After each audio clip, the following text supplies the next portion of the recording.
জোটে যোগ দেওয়াকে ব্যর্থতা হিসাবে স্বীকার করে নাগরিকদের কাছে ক্ষমা চেয়েছেন আমার বাংলাদেশ পার্টির চেয়ারম্যান মুজিবুর রহমান মঞ্জু।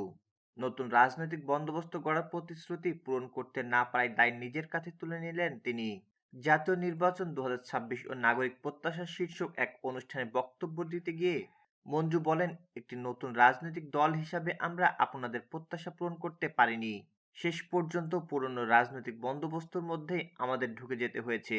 এজন্য আমি নাগরিকদের নয়, নিজের কাছেই দায়ী। তিনি বলেন, নির্বাচনী রাজনীতির বাস্তবতা ছোট দলগুলোর জন্য অত্যন্ত কঠিন। নির্বাচন এমন এক জোয়ার যেখানে নতুন রাজনৈতিক দলগুলোর অস্তিত্ব এবং সতীত্ব বিপর্যয় হয়ে পড়ে। আমরা শেষ পর্যন্ত চেষ্টা করেছিলাম নতুন রাজনৈতিক বন্দোবস্ত নিয়ে দাঁড়াতে। নির্বাচিত হই বা না হই, অন্তত আমাদের একটি কণ্ঠ থাকুক। কিন্তু সে জায়গায় আমরা দাঁড়াতে পারিনি। মঞ্জু বলেন, বড় রাজনৈতিক জোটে না গেলে ছোট দলগুলো টিকে থাকা কঠিন হয়ে পড়ে। এই সিদ্ধান্তে অনেকে কষ্ট পেয়েছেন।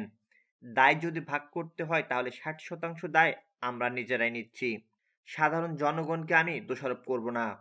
নতুন রাজনৈতিক বন্দোবস্ত গড়ে তুলতে ব্যর্থতার কারণ ব্যাখ্যা করে তিনি বলেন, একটি ছোট দল হিসাবে আমাদের সেই সামর্থ্য ছিল না।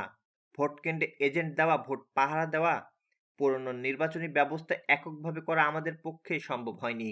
হতাশা প্রকাশ করে তিনি বলেন, দলের কর্মীরাও নিয়মিত সামাজিক যোগাযোগ মাধ্যমে অপমান, বিদ্রূপ, বুলিংয়ের শিকার হচ্ছেন। মানুষ ঠাট্টা করে বলে, সবাই মিলেও কি ১০০ ভোট পাবে?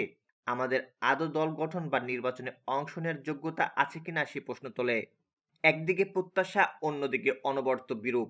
এই চাপ নিয়ে দাঁড়িয়ে থাকা খুবই কঠিন। স্বতন্ত্র প্রার্থী হিসাবে নির্বাচনে অংশ নেওয়া তাসনিম জারার উদাহরণ টেনে মঞ্জু বলেন, সবার ক্ষেত্রে এমন সুযোগ থাকে না। তার একটি আলাদা পটভূমি ও শক্তিশালী মিডিয়া সমর্থন ছিল। তারপরও তিনি ১% সমর্থন নিশ্চিত করতে পারেনি। যাদের এই ধরনের সুবিধা নেই তারা চাইলেও একা নির্বাচনে দাঁড়াতে পারবেন না। তিনি আরো বলেন, নতুন রাজনীতিকে সবাই সমর্থন করতে চায়, কিন্তু বাস্তবে আর্থিক সক্ষমতা, সংগঠন ও পৃষ্ঠপোষকতার জায়গায় কেউ পাশে দাঁড়াতে চায় না। রাজনীতিক একটি মৌলিক বাস্তবতা হলো অর্থনৈতিক সক্ষমতা, যা নতুন দলগুলোর ক্ষেত্রে সবচেয়ে বড় বাধা। গত বছরের ডিসেম্বরের শেষ দিকে এবি পার্টি জামাত নেতৃত্বাধীন জোটে যোগ দেয়। এর আগে জাতীয় নাগরিক পার্টি, লিবারেল ডেমোক্রেটিক পার্টি আনুষ্ঠানিকভাবে জোটে যুক্ত হয়। এতে জোটের শরিকদের সংখ্যা দাঁড়ায় ১১টি। মুজিবুর রহমান মঞ্জু আসন্ন জাতীয় নির্বাচনে ফেনী ১ আসন থেকে প্রতিদ্বন্দ্বিতা করবেন এবং ইতিমধ্যে এলাকা প্রচারণা শুরু করেছেন।